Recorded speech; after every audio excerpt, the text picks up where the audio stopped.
2 Corinthians chapter 11, Paul and the false apostles. I hope you will put up with a little of my foolishness, but you are already doing that. I am jealous for you with a godly jealousy. I promised you to one husband, to Christ, so that I might present you as a pure virgin to him.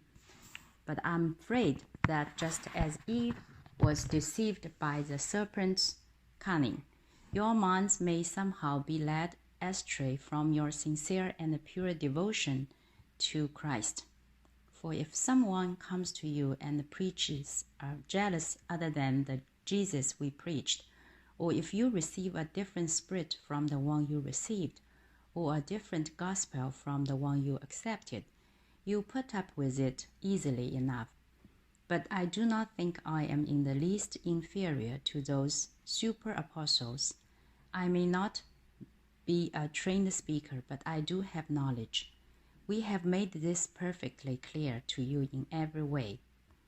Was it a sin for me to lower myself in order to elevate you by preaching the gospel of God to you free of charge?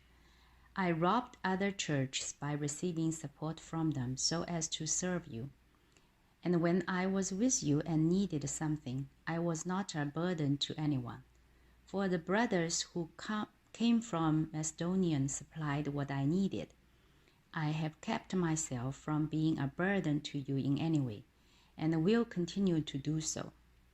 As surely as the truth of Christ is in me, nobody in the regions of Achaia will stop this boasting of mine. Why? Because I do not love you? God knows I do, and I will keep on doing what I'm doing in order to cut the ground from under those who want an opportunity to be considered equal with us the things they boast about. For such men are false apostles, deceitful workmen, masquerading as apostles of Christ. And no wonder, for Satan himself masquerades as an angel of light. It is not surprising, then, if his servants masquerade as servants of righteousness.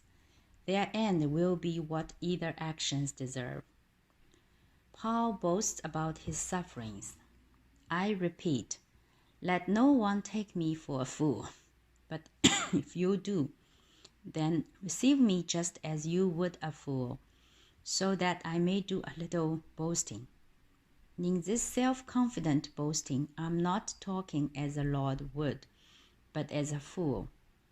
Since many are boasting in the way the world does, I too will boast. You gladly put up with fools, since you are so wise. In fact, you even put up with anyone who enslaves you or exploits you or takes advantage of you or pushes himself forward or slaps you in the face. To my shame, I admit that we were too weak for that.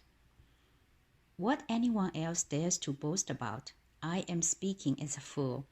I also dare to boast about. Are they Hebrews? So am I.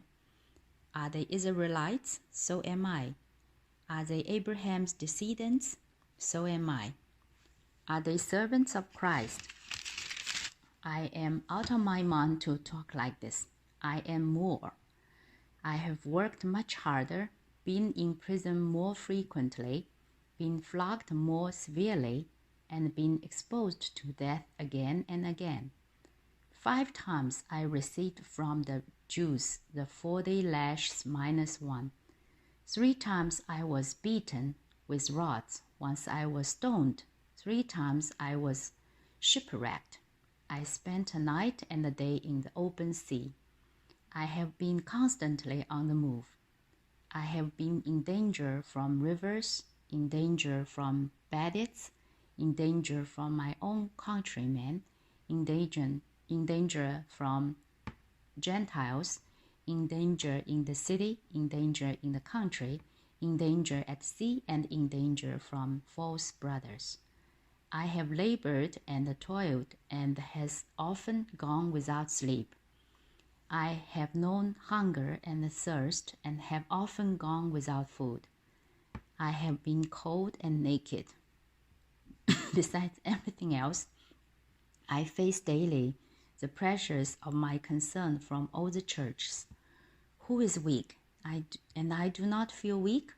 Who is led into sin, and I do not inwardly burn? If I must boast, I will boast of the things that show my weakness. The God and the Father of the Lord Jesus, who is to be praised forever, knows that I am not lying. In Damascus, the governor under King Aretas had the city of the Damascenes guarded in order to arrest me. But I was lowered in a basket from a window in the wall and slipped through his hands.